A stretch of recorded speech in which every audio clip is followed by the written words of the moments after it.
अरे आपने वीडियो में क्लिक कर दिया क्या? क्या आप भी चाय या फिर कॉफी पीते हैं? पीते ही होंगे तभी तो इस वीडियो में क्लिक किया। तो इस वीडियो में हम लोग डिस्कस करने वाले हैं चाय या फिर कॉफी जो भी आप पीते हैं उसके बेनिफिट्स क्या क्या होते हैं, उसके डिसएडवांटेज क्या क्या होते हैं, चाय या फिर कॉफी पीने से हमारे बॉडी में कितना कैफीन जाता है, हमें कितना अमाउंट तक का कैफीन यूज करना चाहिए, इन सब के बारे में साइंटिफिक डिस्कशन करेंगे। यदि आप इंडियन हैं तो चाय या फिर कॉफी से आप दूर रह ही नहीं सकते। आप किसी के भी घर जाओगे तो आपको पूछेंगे चाय लेंगे या कॉफी, उसमें से आप एक चीज चूज करेंगे और वो चीज आपको मिल जाएगा। यदि आपका मूड सही नहीं है, चलो भाई चाय पी लेते हैं। थोड़ा सा अलर्टनेस चाहिए, चलो भाई कॉफी पी लेते हैं। रात को नींद आ रहा है, चलो भाई चाय पी लेते हैं या फिर कॉफी पी लेते हैं। सुस्ती लग रहा है, चलो भाई चाय या फिर कॉफी पी लेते हैं। कुछ काम नहीं है, चलो भाई चाय या फिर कॉफी पी लेते हैं। मतलब चाय और कॉफी भैया बहुत ही प्रोमिनेंट ड्रिंक है हमारे इंडियन सिस्टम में। और जितने भी इंडिया में लोग हैं उन्होंने जिंदगी में कभी ना कभी चाय या फिर कॉफी पिया ही होगा। और एक बार हम लोग चाय या फिर कॉफी लेते हैं जिसमें लगभग 100 mg के आसपास का कैफीन प्रेजेंट होता है, तो वो लास्ट करता है लगभग 6 आवर तक। मीन्स आपको 6 घंटे तक वो स्टिमुलेट करके रखता है, आप में अलर्टनेस रहता है, उसका इफेक्ट रहता है। इसके अलावा यदि आप कोई इंड्योरेंस स्पोर्ट्स जैसे कि आपका स्विमिंग हो गया, आपका रनिंग हो गया, आपका बाइकिंग हो गया, जिसमें आपका मसल इस्तेमाल होता है, और वो पर्टिकुलर स्पोर्ट्स खेलने से आधे या फिर 1 घंटे पहले आप कैफीन लेते हो, तो आपका जो परफॉर्मेंस है वो इंक्रीज हो जाता है। बिकॉज इससे जो फटीग है और जो मसल पेन है वो रिड्यूस हो जाता है ड्यू टू कैफीन। इसलिए आपने देखा होगा कि इस टाइप का जो भी स्पोर्ट्स खेलते हैं उनको चॉकलेट खाने के लिए बोला जाता है, फिर डार्क चॉकलेट खाने के लिए बोला जाता है, ताकि उनको प्रॉपर एनर्जी मिले, उनका जो मसल है अच्छे से काम करे। प्लस यदि आप कोई वर्कआउट कर रहे हो तो उसके साथ आप कार्बोहाइड्रेट प्लस कैफीन लेते हो, तो उससे क्या होता है कि आपके जो लीवर में है ग्लाइकोजन का रीस्टॉकिंग प्रॉपर मेंटेन रहता है और आपको कांस्टेंट एनर्जी मिलते रहता है, जिससे आपका एक्सरसाइज या फिर हैवी वर्कआउट के दौरान आपका जो बॉडी थक जाता है, फिर फटीग हो जाता है, उसके रिकवरी में काफी मदद मिलता है और आपका जो बॉडी है वो प्रॉपरली जल्दी से रिकवर कर लेता है। अब हम लोग डिस्कस करते हैं कि कैफीन कौन कौन से डिसीज में कैसे एक करता है। तो यहाँ पर कुछ डिसीज का डिस्कशन करेंगे जहां पर कैफीन का रोल है। जैसे गाल ब्लेडर स्टोन है, तो जो गाल ब्लेडर स्टोन है उसको होने से रोकता है, और यदि आपको गाल ब्लेडर स्टोन हो चुका है तो उसमें जो इन्फ्लेमेशन होता है उस इन्फ्लेमेशन को डिक्रीज करता है कैफीन। इसके अलावा जितने भी न्यूरोलॉजिकल डिजीज है जो यहाँ पर इनलिस्टेड है, Parkinson's, Alzheimer's, epilepsy, multiple sclerosis, तो इन सब में जो कैफीन है उसके कंडीशन को इंप्रूव करता है। कैफीन इन सब डिसीज को ठीक नहीं करता है, लेकिन जो भी इन डिसीज के कारण प्रॉब्लम होता है उस प्रॉब्लम को थोड़ा सा इंप्रूव करने में, मतलब थोड़ा सा हमारा बॉडी को सही रखने में मदद करता है। जैसे पार्किंसंस डिसीज है, वो क्या है, एक टाइप का ब्रेन डिसऑर्डर है जिसमें एक तरीके से बॉडी में शेकिंग होने लगता है, स्टिफनेस आ जाता है। और एल्जीमस डिसीज है, उसमें ब्रेन सेल डेड होने लगते हैं जिसकी वजह से ब्रेन ठीक से काम नहीं करता, मेमोरी लॉस हो जाता है। उसके बाद फिर एपिलेप्सी है जिसको हम लोग सीजर्स भी बोलते हैं, एक तरीके का ये ब्रेन डिसऑर्डर है। इसमें जो पर्सन है उसको सीजर्स के अटैक आते हैं जिसकी वजह से उसका उस पर्टिकुलर सर्टेन टाइम के लिए अवेयरनेस चला जाता है। उसके बाद फिर मल्टीपल स्क्लेरोसिस होता है।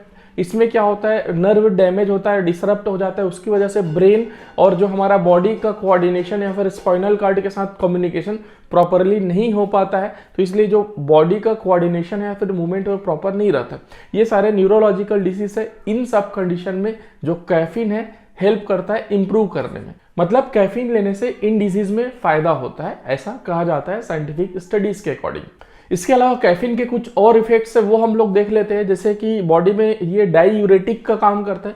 डाईयूरेटिक मीन्स जब आप कैफीन लेते हो, चाय या फिर कॉफी लेते हो, तो आपने देखा होगा कि भाई आपको जो यूरिनेशन है वो ज़्यादा होने लगता है।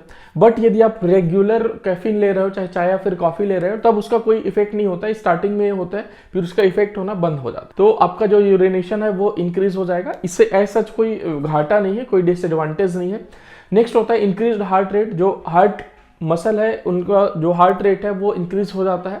तो ये उतना भी ज़्यादा इंक्रीज नहीं होता, बहुत ज़्यादा इंक्रीज नहीं होता है। इसका भी ऐसा कोई डिसएडवांटेज नहीं है। तीसरा इफेक्ट होता है इंक्रीज्ड बीपी, ब्लड प्रेशर को ये इंक्रीज कर देता है। तो जिन लोग को हाइपरटेंशन का शिकायत है उन लोग के लिए प्रॉब्लमेटिक हो सकता है। कई बार उनको बोला जाता है कि भाई कैफीन रिलेटेड ड्रिंक्स आपको नहीं लेनी है, चाहे चाय हो या फिर कॉफी हो, या फिर हम लोग जो कोल्ड ड्रिंक वगैरह पीते हैं उसमें भी कैफीन होता है, चॉकलेट वगैरह खाते हैं उसमें भी कैफीन होता है, तो वो सारा चीज मना हो जाता है।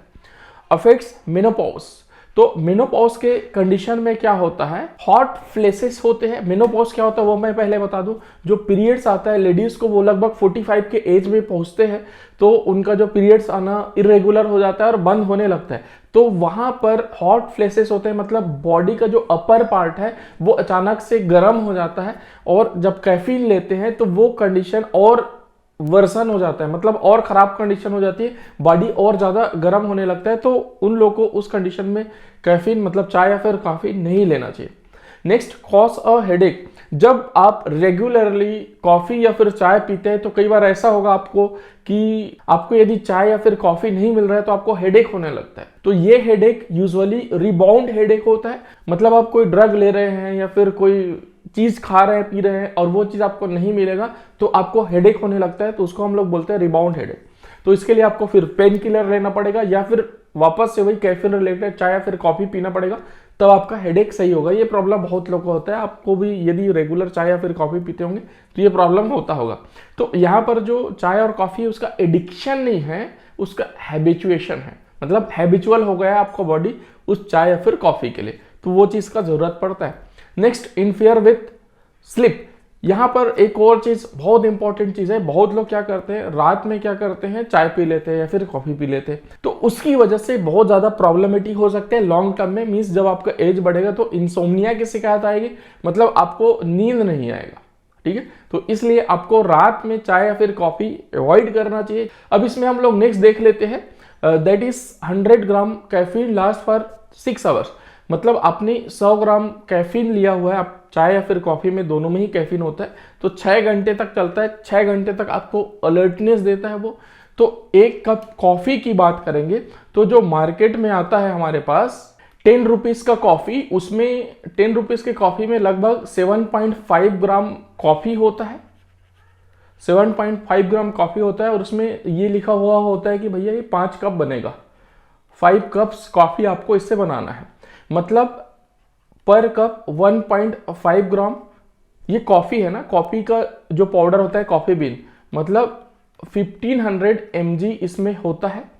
और अब यहां पर हम लोग कैलकुलेट करेंगे कि भैया आपको एक कप कॉफी में कितना कैफीन मिलेगा, तो 1500 mg इंटू जो कॉफी है उसमें 2 to 3% कैफीन होता है, मतलब ऑन एन एवरेज हमने 2.5% ले लिया, डिवाइडेड बाई 100। अब इसको हम लोग सॉल्व करते हैं तो ये 0 0 कट गया, 15 इंटू 2.5 इज इक्वल टू ये होता है 37.5 mg कैफीन आपके बॉडी में जा रहा है। लेकिन जो 10 रुपये का सैसे होता है जिसमें कॉफी आता है, कोई भी ब्रांड ले लो उसमें आप, तो उसको आप 5 कप क्या बनाते हो, आप लोग बोलते हो कि भैया हमें तो स्ट्रांग कॉफी पीनी है, ठीक है, तो उसको आप 3 कप बनाओगे, या फिर कई बार तो लोग 2 ही कप बनाते हैं और पूरा डाल देते हैं 10 रुपीज वाला सैशे। तो उस कंडीशन में आपका जो कैफीन का अमाउंट है वो काफी ज्यादा हो जाएगा, बट आप 100 mg तक ले सकते हो, तो देयर इज नो इशू। और सिमिलरली हम लोग 1 कप टी बनाते हैं, तो जैसे टी बैग हमने लिया तो टी बैग में अप्रोक्सीमेटली वो 2 ग्राम के आसपास चाय पत्ती होता है, मतलब 2 ग्राम मतलब 2000 mg हो गया, और जो चाय पत्ती है उसमें 1 to 2% कैफीन होता है, तो ऑन एन एवरेज हमने मान लिया 1.5% और डिवाइडेड बाई 100, तो इसमें कितना मिलेगा आपको, कितना कैफीन मिलेगा, 20 into 1.5 is equal to 30.0 mg caffeine. तो यहां पर यदि आप चाय पीते हैं तो आपको लगभग ये 30 mg कैफीन मिलेगा, और कॉफी पीते हैं तो 37.5 mg कैफीन मिलेगा। बट वो आपके ऊपर डिपेंड करता है कि भैया आप बोलोगे कि हार्ड कॉफी पीना है, या फिर आप बोलोगे कि भाई हमें हार्ड चाय पीना है, मतलब क्या बोलते हैं उसको, कड़क चाय, मतलब कड़क चाय पियो या फिर कड़क कॉफी पियो, दोनों ही कंडीशन में कैफीन का जो अमाउंट है वो आपका बढ़ जाएगा, और आपका जो चाय या फिर कॉफी पी रहे हो उसमें कैफीन बहुत ज्यादा नहीं होना चाहिए, बहुत ज्यादा होने से प्रॉब्लम होता है। नॉर्मल पीते रहो उसमें कोई प्रॉब्लम नहीं है। आई होप ये वीडियो आपके लिए काफी इंफॉर्मेटिव रहा होगा। Thank you so much.